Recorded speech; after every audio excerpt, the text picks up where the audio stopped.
All right, everyone, it's all hands on deck. We absolutely must win the Senate race in Georgia for Raphael Warnock for a long list of reasons. Number one, Reverend Warnock is a good human being, and we need more people like him in the Senate to set the standard of the type of public officials we want. He's a decent, empathetic, wonderful person. Number two, a clean 51% majority in the Senate gives democracy, gives the Democrats, the closest thing we have to people actually fighting for good governance at the moment, a stronger hand in negotiating with ruthless Mitch McConnell, ruthless Manchin and Sinema. The Dems don't have to power share on this committee, and it streamlines the whole process of pushing in these judges that we need to balance out the court packing by McConnell and Trump, which saw 30% of our courts taken over by these ideologue Federalist Society judges. The third reason why we need Reverend Warnock to be elected, and this is extremely urgent, the Senate map for Democrats in 2024 is going to be extremely tough. That is why we need to bank as many Democratic senators as we can now this year. So we absolutely must get Reverend Warnock in there. And obviously the final reason is who wants to deal with 6 years of Herschel Walker? So join us for these two extremely urgent, all hands on deck phone banks for Georgia. Thursday, December 1st, 6 p.m. Eastern. That's Thursday, December 1st, 6 p.m. Eastern.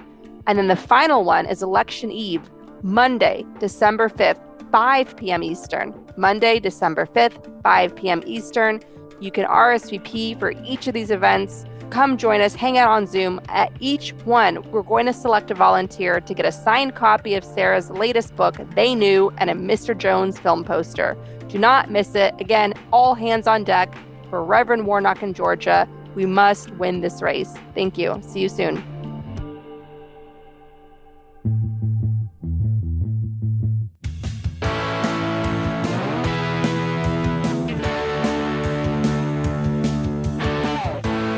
Hello, everyone. Welcome to Gaslit Nation. I am your co-host, Andrea Chalupa, and it is a great honor that I'm finally having a conversation with the great Kimberly St. Julian-Varnon. She is a PhD student at the University of Pennsylvania School of Arts and Science, with a focus, of course, on history. She is a Penn Presidential PhD Fellow, a Perry Worldhouse Graduate Associate, a Cold War Archives Fellow. Her work examines how Black experience in the Soviet Union shaped Black identity and how the presence of people of color shaped ideas and understanding of race, ethnicity, and nationality policy in the Soviet Union, East Germany, and post-Soviet space. Her public writing analyzes the linkages between race, foreign policy, and culture in the United States, Russia, and Ukraine. Her writing has appeared in Foreign Policy, the Moscow Times, and the Kennan Institute's Russia File. She has also become a regular commentator on Ukraine and Russia in American and international media outlets such as AP, CNN, MSNBC, NBC, CBC, and BBC. Kimberly, welcome to Gaslit Nation. Thank you. It's an honor to be here. Well, I'm thrilled. Your background is so fascinating, like what you're focused on. What drew you to Ukraine? What was that journey like for you? So I've been interested in the Soviet Union since I was in elementary school. My parents let me watch a lot of History Channel. So I was really into Soviet Union and Russian Empire. And it was just World War II all the time back then. So this is before the aliens. So I was really I was just gonna say, it's before the aliens, it's like somewhat historical. Yeah. Just for folks listening, basically the History Channel right now in the US is all about aliens. We don't understand why. Yep. It used to be about history, but go on. So I've just been interested in it, but my freshman year of college was the first time I actually got to take a course on Russian and Soviet history, and I just fell in love with it. But I never really got to study Ukraine and Ukrainian history until my first year of my master's degree. I was lucky I was at Harvard, who has an outstanding Harvard Ukrainian Research Institute, but also Professor. I was there. Sorry, go on. And like he's amazing. And the first Ukrainian focused class I took was with Sergei Plokhy, who was a Ukrainian scholar. And it just opened my eyes to how different Soviet history looks from the a Ukrainian or an Uzbek or Kazakh perspective versus from like the very Russo-centric perspective we have in traditional Soviet history. And so from there, I started working on my master's thesis on the Holodomor, on the famine in Ukraine in the Soviet period in the early 30s. And I went to Ukraine in 2013 to do archival research in Kiev and Odessa. So it was a little bit before, it was a couple of months before Euromaidan started. So that's kind of how I got into Ukraine. Was I had an amazing professor who's Ukrainian who taught me Ukrainian history, who really expanded my mind and my approach to my work. Serhii Plahi is extraordinary. He wrote the must-read book, The Gates of Europe, which positions Ukraine in the larger European history. It's a must-read book. He's phenomenal. Obviously, you focused on, let's be real, like a country that, when you started researching it, it was a largely misunderstood or ignored, overlooked country.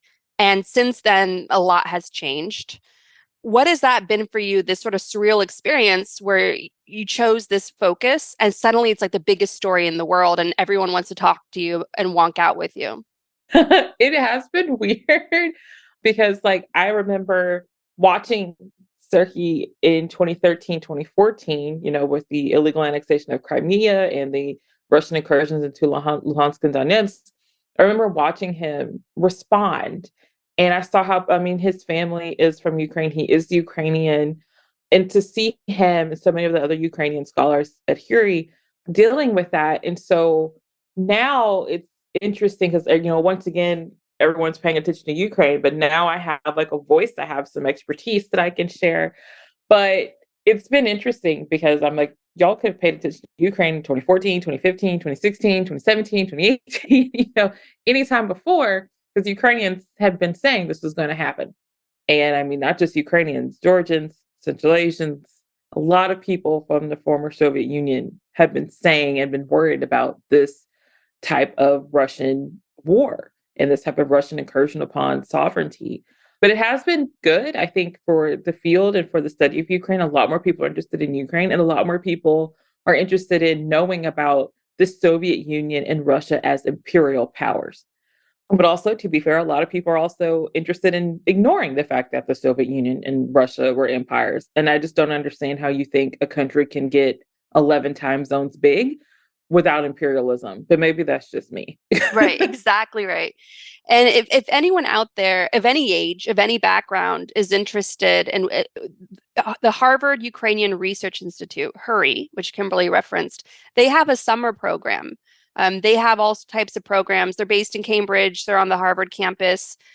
I spent time there. It changed my life completely. Like I loved it. It was my gateway of eventually moving and living in Ukraine alone. And I can't recommend it enough for anyone who has the interest or flexibility in their schedule. Definitely check out HURI, the Harvard Ukrainian Research Institute.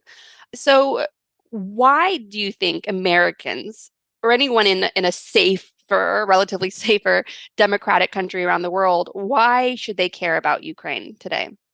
I think one of the key reasons we should care about Ukraine is empathy for other humans. We should care about Ukraine, we should care about Syria, we should care Hmm. about Lebanon, we should care about all these places. But if I'm thinking about it from like a European perspective in terms of why should we care in the EU? Why should we in the United States care?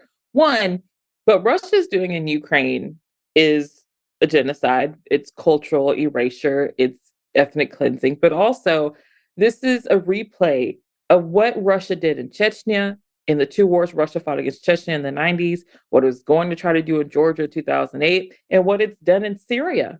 So this has major international implications, but also in terms of humanitarian crises. Each one of these Russian invasions has caused a humanitarian crisis, and it always falls back onto the privileged countries of the world to help these people. And we're seeing it now. Russia has continually used its energy as a bargaining chip, but also to hold other countries hostage to its political aims. And we're seeing the devastation of that now with rising inflation, but also, a cold winter that's coming with an unsure energy supply. So even if you don't think what's happening in Ukraine matters to you in terms of ethics and empathy, it definitely will impact your wallet and it's going to impact the heating of your home in the United States, but even more so in Germany and in France. Absolutely. Obviously, there's a lot of pressure from various circles on Ukraine to negotiate, sit down with Russia and negotiate. And currently, as we speak, Russia's losing this war that they started. And Mhm. Ukraine is making great strides in the battlefield. They just liberated a massive area, Kherson, the city of Kherson, which was the first area really seized by Russia. Now it's liberated. And we're watching all of these powerful liberation videos of people crying and kissing and hugging Ukrainian soldiers and throwing flowers at them. All the things that Russia, that Putin promised his soldiers would happen to them if they invaded Ukraine. What would you say to those who are saying, gosh, we want this war to be over? Why can't Ukraine just sit down and negotiate, give some land in exchange for peace? I think it's really easy to say that when you aren't having to question if your children or your grandparents or your parents are still alive or if they've been murdered by Russian troops. So I try to keep that in my mind, but also understand that you can't have negotiations with Russia unless you understand what Ukraine is facing. And what Ukraine is facing is Russia that wants to partition Ukraine and has continually refused to acknowledge Ukrainian sovereignty, both cultural and political sovereignty. And so when you ask Ukraine to sit down with Russia and to negotiate, we need to be very clear with what that means. And what that means oftentimes is a mealy mouthed way of saying, Ukraine, give Russia what it wants so this war can end and we can go back to being dependent on Russian oil and gas. That isn't what Ukraine wants. And Ukraine has said multiple times, President Zelensky has said, like, they will fight until the last Ukrainian because Ukrainians understand that this war is existential. It has always been existential. And so my question is, how do you negotiate with someone who's holding you hostage? That isn't a negotiation. Until we understand that, then like we need to stop throwing around the word negotiation because that's not what it is. It's carving up of Ukraine. I mean, for this case, do you actually need Ukraine in these negotiations? And I think a lot of people in foreign policy spaces don't want Ukraine in these negotiations. They want Russia and America to sit down, or perhaps the EU, and to partition Ukraine into a way that appeases Russia, but also allows them to kind of get away with this with some type of saving face. None of that requires or needs Ukraine, and that's the problem. What do you think Russia wants right now? What are their aims in Ukraine? What are their aims just generally in the world? What are they going for? Whew, okay, so and this comes from my studying of Russia, my work on Ukraine, and like my knowledge of the Soviet Union, Imperial Russia. Putin has very much been interested in ending this idea of a unipolar world, and not necessarily unipolar under the influence of the United States, but unipolar under the influence of the United States and the EU, the European Union. And what Putin has focused on doing for well over a decade now is to show the frailty of international institutions, particularly those uplifted by the West, like the United Nations and the European Union, but also to show that Russia is still a world power that has to be considered in foreign policy. Like some people say, oh, Russia's just a gas station. That contributes to the problem. Russia's not just a gas station. Because also, what does it say about Ukraine if Ukraine's being embattled by this country that people just say is a gas station? Russia is a country right now that is increasingly isolated, that is increasingly turning itself toward Iran and North Korea, and like countries that fundamentally do not participate or respect democratic institutions. And what Russia's doing is showing that there is no longer a unipolar world. It is multipolar, and it wants to lead another pole like it did when it was the Soviet Union. But to do that, it needs to, in Putin's understanding, reclaim what was Soviet, what was Russia, which is Ukraine, particularly Eastern Ukraine. Of course, the problem is it all hinges upon the Western reaction to Russian behavior. If the West had responded appropriately in 2014 when Russia illegally annexed Crimea, we wouldn't be in this position, but we are. When Russia can sit at United Nations Security Council meetings and human rights meetings, it's showing that it's making a mockery of these international institutions. And I think that's the point. I think that's the greater point. Ukraine is part of this puzzle, this piece, this like magnum opus that Putin's working on. And it's not just to take over former pieces of the Soviet Union, it's to fundamentally destabilize these international legal institutions and Western institutions. Basically, avoid accountability and enrich themselves and just become sort of the top dogs on the global stage. Yeah, and it's Putin understands power and not just rhetoric. It's realpolitik. It's military power and influence. And like when we talk about like the reset that happened in 2008 under President Obama, I mean that I feel like that was what was missing, was this understanding of how Putin operates and how he sees the world. It very much is zero sum in terms of who has influence and who wields power. What do you think the Obama administration and the global democratic alliance generally should have done in reaction to Crimea and the invasion of eastern Ukraine that followed shortly after? One of the key things is, where were these sanctions in 2014? Because Russia's had 8 years to fund this war of terror against Ukraine. But also, I think that when we talk about the agreements that were made between, like the Minsk agreements, and the trying to reinforce like the Minsk agreements between Russia and Ukraine, all those did was reinforce the illegitimate Russian claims to Ukrainian territory.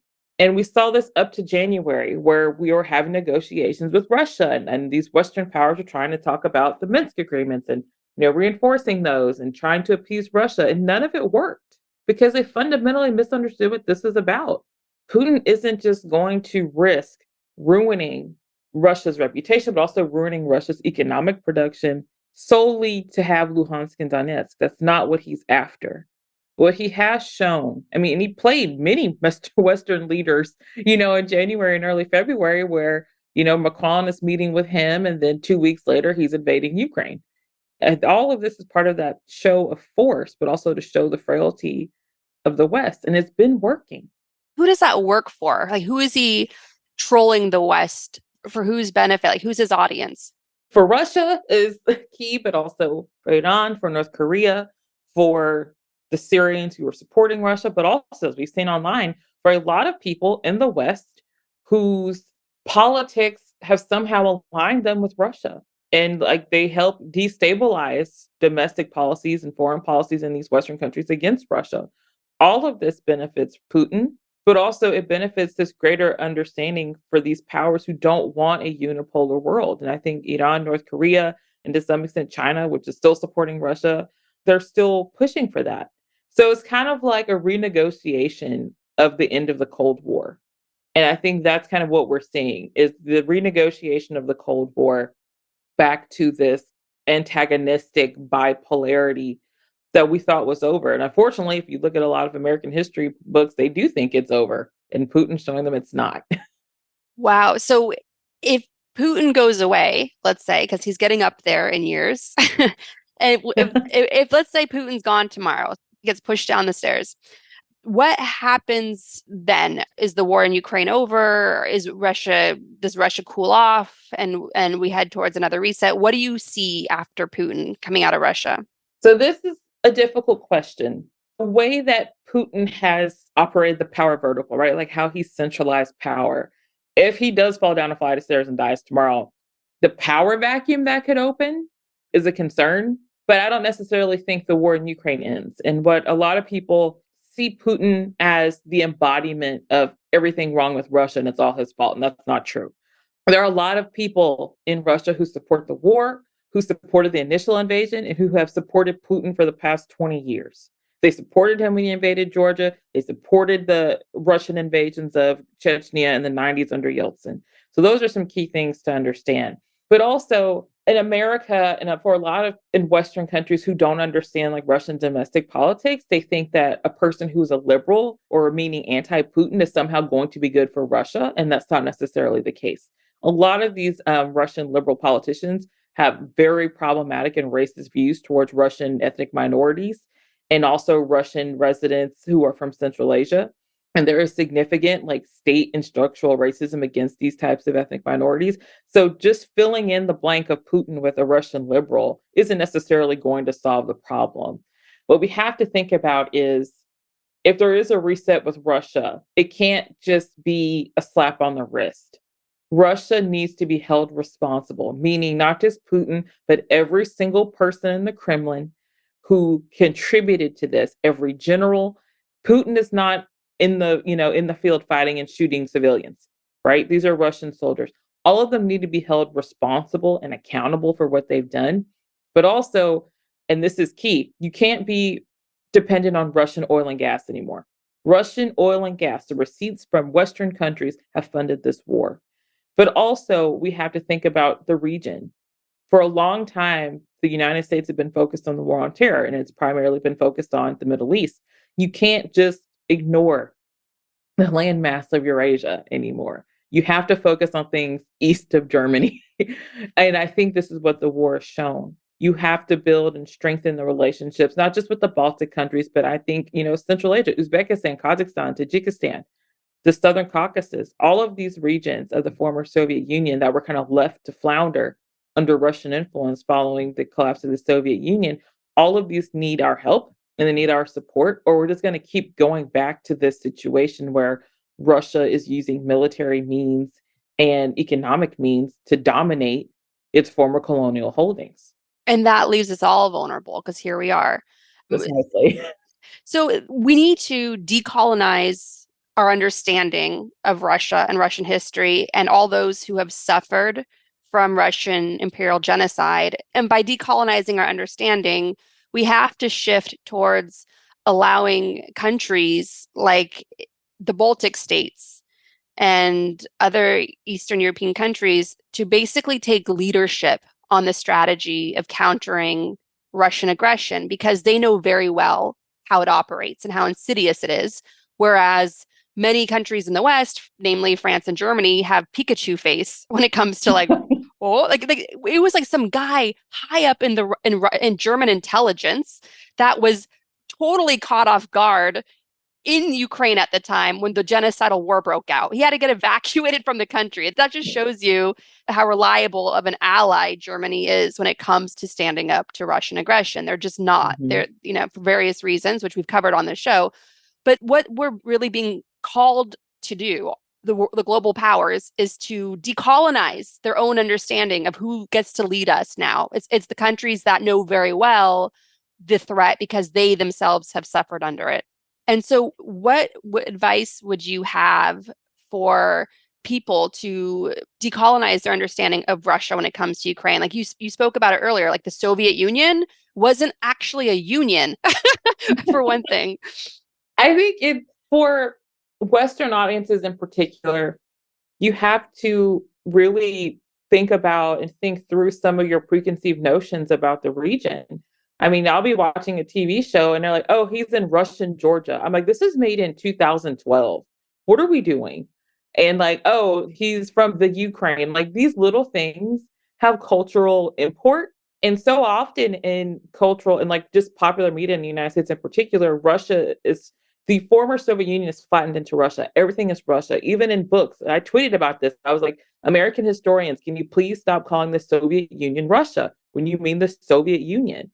Because these kind of things, it leads to people being like, well, I thought Ukraine was part of Russia. Like they don't make these connections. But also, I think in terms of education, one, we need to be better educated about countries east of Germany in general, even including Germany. A lot of Americans don't have very good knowledge about the region. A lot of Americans didn't know where Ukraine was until the invasion.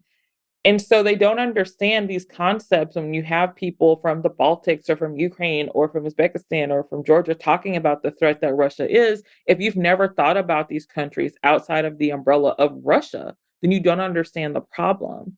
But also, we have to think about our domestic politics in a global context. And I've seen it so often. People are like, oh, we have money we can spend on Ukraine, but we can't fix the water in Flint, Michigan. But it's like, actually, we can. And we should do both. And to understand that some of our domestic issues include global implications. 2016, the election of 2016 and Russian meddling, like Russia's been doing this. And so like all of this is connected. So I think we have to listen to people and scholars from the region, but also in American academia, we have to start engaging more with our colleagues who are from Ukraine and the Baltics and Central Asia, listening to them, working with them and not working above them. But that also requires us to reorient the field and to be okay with decentering Russia in our analysis. And that's going to take a long time. Absolutely. And to your point, where people have to get familiar with countries east of Germany, that's how so many people on social media, when the genocidal war first broke out in February, so many well-meaning people on social media especially on the left and especially on the far right, were passing around this viral video of J.J. Mearsheimer, a so-called realist at the University of Chicago, saying that Russia's invasion of Ukraine is NATO's fault because NATO expanded into Russia's neighborhood. But if people understood Eastern European history and the genocides that these Eastern European nations, these once captive nations of Russia, suffered under, like the immense terror, the trauma, the Russification, where their language and culture was suppressed and replaced with Russian. So if people understood that history, they would understand why these Eastern European nations were clamoring to join NATO. And so J.J. Mearsheimer's viral clip that fooled so many people can only be true if Soviet history and therefore Soviet atrocities never happened, but they did. And that's what's been driving NATO expansion. These countries want to join NATO. I would also point out J.J. Mearsheimer just visited GOP darling Viktor Orban, the dictator of Hungary, who has destroyed democracy in Hungary, right? The opposition in Hungary just tried to unite and overcome Orban, but they couldn't because of the extreme gerrymandering. After they fought all this political repression, vindictive audits, all the pressure on journalists and opposition leaders, they couldn't even do it because it's an electoral autocracy now in Hungary. And that is why Tucker Carlson, the Fox News machine, Marjorie Taylor Greene machine, they love Viktor Orban because they want to do that to the United States. They want to do that to the so-called red states, like places like Mississippi, Texas, and so on. And Mearsheimer, the darling of the left and the far right, on who spreads the disinformation against Ukraine. Mearsheimer is going and to Hungary and hanging out with Orban, and together they're having their talks about Ukraine and spreading Kremlin talking points and how Ukraine has to negotiate. We got to end the war in Ukraine. So I just want everyone to wake up to that. Exactly, and I think on so many levels, it's been so tiresome and just enraging to see people who know nothing about the Soviet Union or the former Soviet Union deciding what should be done. Like Mearsheimer he's a political realist, he's a political scientist, but he is a generalist. He's not an expert on this region. And this idea that this war is somehow caused by NATO expansion, it's so tiresome. I mean, you're just repeating what Putin has said. And he has said this, the same talking points most of the left and the right have been using against this war were the talking points Putin invented in 2014. None of it has actually changed. But the key question is, and it should be to any critically thinking person, why do all these countries want to join NATO? Who are they afraid of? Ukraine? And let's be real, if NATO was the problem, how would invading Ukraine and being a threat to Poland and Hungary, how does that in any way, shape, or form make a country less likely to join NATO or less likely to want to join NATO? I will give Putin more credit than that he wouldn't do that to, somehow dissuade NATO. What he's trying to do is show that NATO won't help you. That is the point. It's to destabilize NATO because he knows NATO will not be joined. Russia will not be able to join NATO.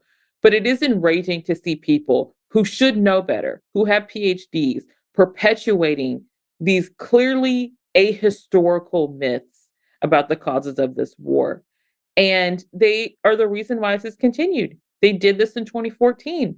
And when you go, shake hands and hang out with Viktor Orban, who has closed Central European University and they've had to relocate to Vienna, Austria, he's against free speech and free thought and sharing of ideas. He's oppressing ethnic minorities. He's oppressing the LGBTQIA community. And I've written about this, the way that the far right in the United States, and many people don't seem to understand this, the far right in the United States is still part of an international system, except it's international white supremacy. They're influencing the far right in Russia. They're influencing the far right in Poland. They're influencing the far right in Hungary, and they talk to each other. They learn from each other. So what does it mean when you have American scholars engaging with people like Viktor Orban and supporting Vladimir Putin? It's really terrifying because they're giving an academic seal of approval onto genocide. Absolutely. Absolutely. So on the topic of genocide, November marks the month of commemoration for the Holodomor, Stalin's genocide famine in Ukraine. This November is a very special time, obviously because of the current genocide in Ukraine, but also that it's kicking off what's about to be a year-long commemoration of the 90th anniversary. So from this November to next November, it's the 90th anniversary of Stalin's genocide famine in Ukraine. So I want to just ask you, because this is your focus, that one of the areas that you focus on in your work, could you explain like what is the Holodomor? What is the significance of it? And what connections do you see with what's happening today? So the Holodomor, which means essentially death by starvation in Ukrainian, is a foundational part of modern Ukrainian history. And so this is happening in 1932-33 in the Soviet Union. So while you have the 5-year plan and you have Stalin's push to industrialize the Soviet Union, you also have him forcing the collectivization of agriculture. And so Ukraine was the breadbasket of the Soviet Union. The Soviet Union was economy was dependent on agricultural production in Ukraine. You'd have another problem from the Soviet point of view, the Stalinist point of view, that Ukraine, particularly Eastern Ukraine, which is what we're talking about in the 30s, Western Ukraine was not part of the Soviet Union, and formally until after World War II. The peasantry, and that's what my master's thesis is on, is the reactions of the peasantry to collectivization. So the Ukrainian peasants they're nationalists in terms of they speak Ukrainian, they celebrate being Ukrainian, but also they're vehemently anti-Bolshevik because of the collectivization of agriculture. They do not want their land taken away. They do not want to be forced to join collective farms or state farms. They want to produce for themselves. And so what happens over the course of this year is the state aid famine. There was no reason for over 9 million people to starve to death in Ukraine and millions of people to starve to death in Kazakhstan. The state continually took grain. And when I say took grain, they had the grain in storage to be able to sell onto the market. They could have fed these people who produced all of this food, but they didn't. And so what I argue in my work is that the Holodomor is not just a state-made famine, but the purpose was to create Soviet subjects out of Ukrainian peasants. It was to break their will and to show them the high cost of disagreeing with Bolshevism, which was starvation. And so it's important because throughout Soviet history, Ukrainians aren't really allowed to talk about what happened. They aren't allowed to process the Holodomor. And even until now, Russia has denied that it was a state-made famine. It has denied any responsibility or Soviet responsibility for the famine. So you kind of have this constant thread of victimization and oppression of Ukrainians, and then the Russian denial that it happened. And, it's gaslighting, it's perpetual gaslighting. And you see it also with following World War II, with the immense suffering of the Ukrainian Jewish community. Millions of Ukrainian Jews were killed by the Nazis. And then you can't talk about it because the Holocaust isn't really discussed in the Soviet Union. The idea was no Soviet Jews suffered more than any other Soviet person. It was the entire Soviet Union that felt World War II. So you have this decades-long suppression of key points of Ukrainian history that become really important when Ukraine gets independence and Ukraine is finally able to investigate and talk about its particular national history. So this upcoming anniversary is really important because once again, we see Ukraine being oppressed and, genocided by the Russian state in Moscow. But this time, unlike when it wasn't really able to in the 1930s, now Ukraine's fighting back. And I think that's what's important.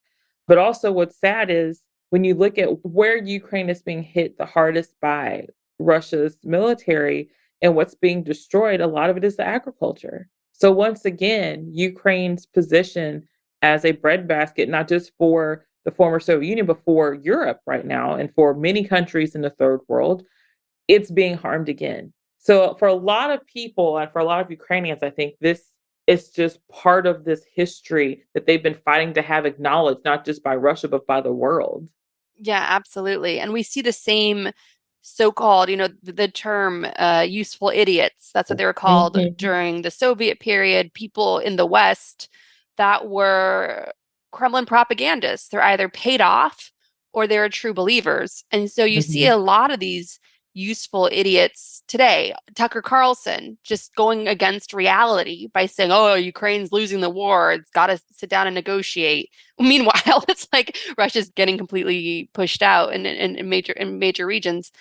It's just the dynamics are still there. It's the Western corruption, right? All of the industries that are like the Koch brothers political network, funding some of these think tanks where you have people, the sort of Cato Institute types, various think tanks now in Washington, D.C. saying, oh, Ukraine's got to negotiate, give Russia something in exchange for peace, trying to bring back the 1938 Munich Agreement with Hitler, where Chamberlain and other European officials gave Hitler regions of Czechoslovakia for what they thought would be peace in our time. And it certainly wasn't. And I think what people have to understand, and I'll just make this point, is that Russia is a house of cards. The cards themselves is this faith, this religious extremism faith in Russian imperialism. It was like that during the time of the Tsar, and it was like that during the Soviet period.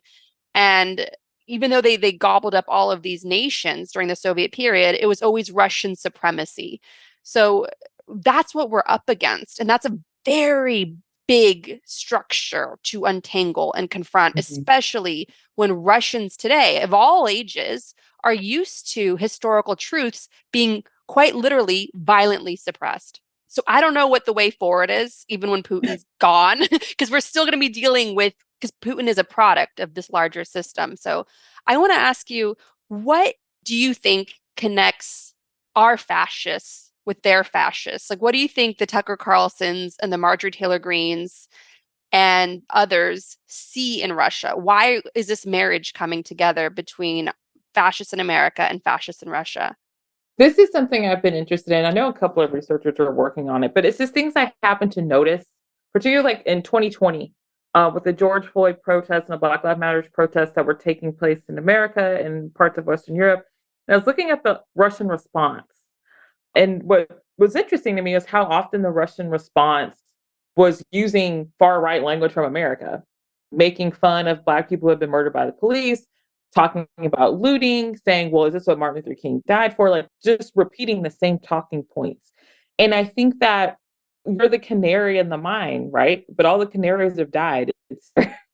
And people try to say, oh, don't use fascism. What else can you use to describe this? I mean, historically, what we're seeing with Russia and what we're seeing with Russian behavior in Ukraine. And when people talk about, oh, we shouldn't say appeasement and the 1938 Munich Pact is different, but is it really? When Germany had ideas about national belonging in the Sudetenland, that's why they wanted those parts of Czechoslovakia, this idea that there were Germans there that needed German protection. How is any of this different than what Russia has said and what Russia has done in Ukraine? So I think we have to start being comfortable with the fact that the 1930s can repeat themselves. And we have to face the fact that we may be living through 1938 and have to make some hard decisions. Oh, God, yeah, absolutely. And Russia's not going to stop. They need war to satisfy the beast, which, you know what I mean? They have a ruling class right now that's cheering on the war. So they need to feed the beast. If we don't stop them in Ukraine, they're going to keep going. You know what I mean? They're going to keep going. They're going to do it to Poland. They're going to do it to Estonia. If we let them do it to Ukraine, they're going to keep going. And we have to recognize that, but also understand what other countries could be looking at Russia and taking notice as a role model? Taiwan, like we have to think about these types of things. And they're terrifying questions to consider, but this is what this is. And we've been forced into this position. Either we're going to step up or we're going to have some very terrifying developments that aren't just going to affect the former Soviet Union, it's going to completely destabilize these ideas of democracy and international institutions. That's the point. Absolutely. Listening to you makes my heart sing because as a Ukrainian American growing up in America, it was gaslighting central. I would tell someone, oh, my family's from Ukraine. And they'd be like, oh, you're Russian? And then I would try telling them about the Holodomor, and they'd look at me like I had three heads, as though I was like making it up. It sounded so extreme, it couldn't be real. And so it's just so nice to see Ukraine's history finally being decolonized, and how many and so many experts out there that are finally getting recognition for their work. So I'm so grateful that you are out there. And I know you're dealing with a lot of annoying heat being a woman on social media, a woman with insights and expertise on, a Black woman, on top of that, like, I know you get it from all directions, and you put yourself out there for the greater good to share these facts and to shine a light on this, often misunderstood part of the world. I'm just so grateful for you. And the work you do is so important. I could talk to you all day is what I'm saying. But no, this could be like a series. Like we could have you on again. But I do want to touch on this just for the time we have left. In your work, you focus on the Black experience in the Soviet Union. People are surprised to learn that there's an African diaspora in countries like Ukraine. What is the history there? And what are stories of the Black experience in the Soviet Union that most inspire your work?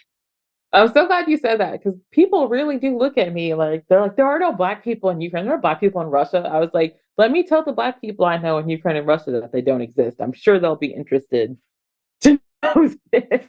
But my work, I'm really interested in the question of just because the Soviet Union and East Germany, for example, they say they're anti-racist, but what does that mean for Black people who are in the Soviet Union and East Germany?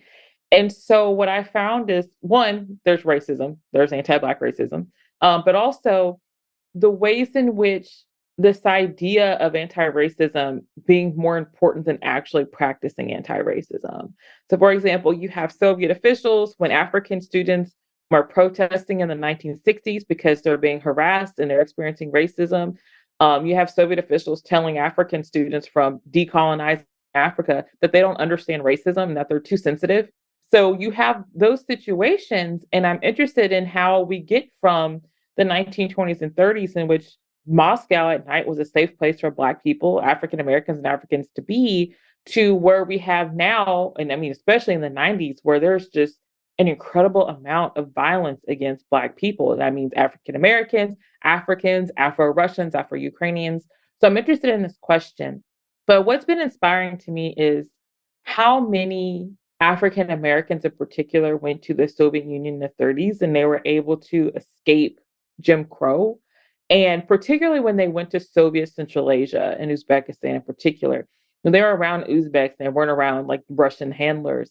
They saw what could be possible. They saw what could be possible if racial equality could be achieved. And so I think that hope is what I'm really drawn to. And I keep going back to it because I mean, studying racism and is very difficult. But it's even more so made difficult when people refuse to believe that the diaspora, the African diaspora, is that big that it can be in Eastern Europe. Where people say, of course they're racist over there. You're, in Eastern Europe. So I try to work on these issues to show race functions differently in Eastern Europe, particularly in the former Soviet Union, because of understandings of nationality and ethnicity, but also that the diasporas everywhere and the diaspora's experiences are very different. And just how isolating it can be if you're Afro-Russian or Afro-Ukrainian and you are raised in a Slavic family and you're the only Black person around you your entire life growing up.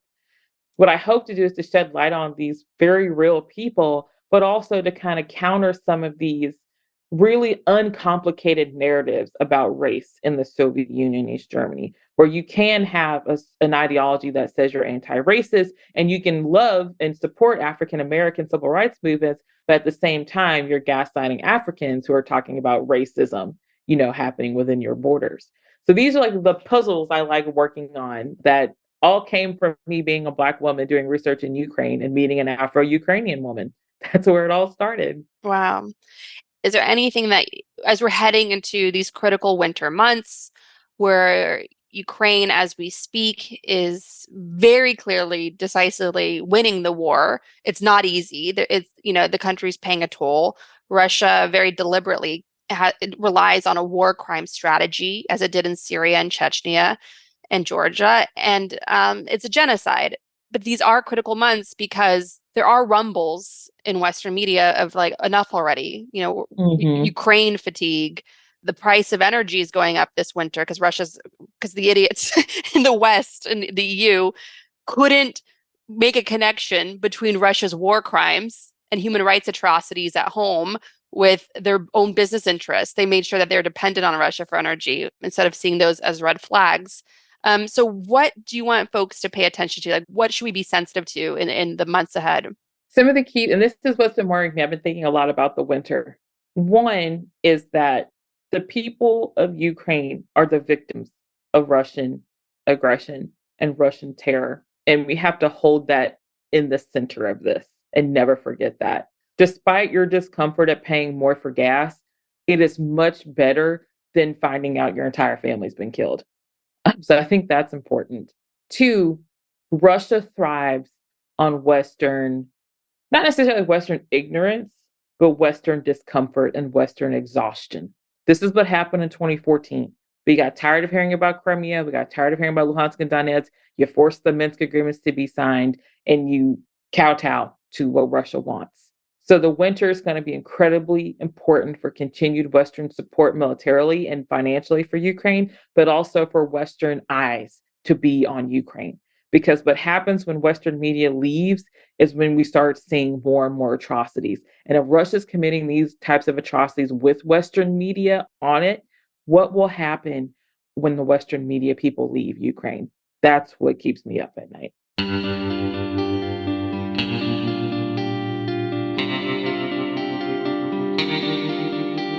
Our discussion continues, and you can get access to that by signing up on our Patreon at the Truth Teller level or higher. Pakistan has been decimated by record floods, and people need help. To help victims of the floods, donate to Pakistan Emergency Flood Aid at www.launchgood.com/campaign/Pakistan_emergency_flood_aid. Climate and economic crises are everywhere, so continue supporting your local food bank as well. We encourage you to help support Ukraine by donating to Rosm for Ukraine at rosmforukraine.org. We also encourage you to donate to the International Rescue Committee, a humanitarian relief organization helping refugees from Syria, Ukraine, and Afghanistan. Donate at rescue.org. And if you want to help critically endangered orangutans already under pressure from the palm oil industry, donate to the Orangutan Project at theorangutanproject.org. Gaslit Nation is produced by Sarah Kenzier and Andrea Chalupa. If you like what we do, leave us a review on iTunes. It helps us reach more listeners. And check out our Patreon. It keeps us going. Our production manager is Nicholas Torres, and our associate producer is Carlin Daigle. Our episodes are edited by Nicholas Torres, and our Patreon-exclusive content is edited by Carlin Daigle. Original music in Gaslit Nation is produced by David Whitehead, Martin Bissenberg, Nick Farr, Damian Arriaga, and Carlin Daigle. Our logo design was donated to us by Hamish Smith of the New York-based firm Order. Thank you so much, Hamish. Gaslit Nation would like to thank our supporters at the producer level on Patreon and higher: Jess Sauer, Chick Quinn, Lily Wachowski, Sean Rubin, Todd Pearlstein, Kenny Main, John Schoenthaler, Ellen McGirt, Joel Farron, Larry Gasson, Erica Moore, Karen A. Deal, Nico Phillips, Brian E. Castor, Tatiana Birch, Karen Heisler, Ann Bertino, Chris Bravo, T.R. Dunstan, John Millett, David East, Stu, Ida, Ben Wheaton, Joseph Mara Jr., Rich Holcomb, Thomas Scheibe, Kelsey Malsom, Julie Matthews, Meganopolis, Barbara Kittredge, Matthew Womack, Silas Frank, Sean Berg, Kristen Custer, Tracy Ash, Kai Gillis, Sharon Hattrick, Ed Snowden's Russian passport, William Barry Reeves, Richard Smith, Emmy, Kevin Gannon, Mike Christensen, Sandra Collins, Katie Masuris, John Laughlin, James D. Leonard, Leo Chalupa, Carol Golstad, Michael Woldridge, Jason Benke, Marcus J. Trent, Joe Darcy, Ann Marshall, Jeremy Lewis, Joel Newman, Trigvi, D.L. Singfield, Matt Perez, Nicole Spear, Brian Tajudin, Maureen Murphy, Abby Road, Jans Alstrup Rasmussen, Victoria Olson, Z.W., Lisa LaFlame, Kathy Kavanaugh, Sarah Gray, Mike Tripico, Diana Gallagher, Jennifer Ann Luter, John Ripley, Ethan Mann, David Porter, Kate Cotton, Leah Campbell, Lynn Schneider, Jared Lombardo, Karen Humphreys, and Marshall. and Tanya Chalupa. Thank you all for your support of the show. We could not make Gaslit Nation without you. Thank you.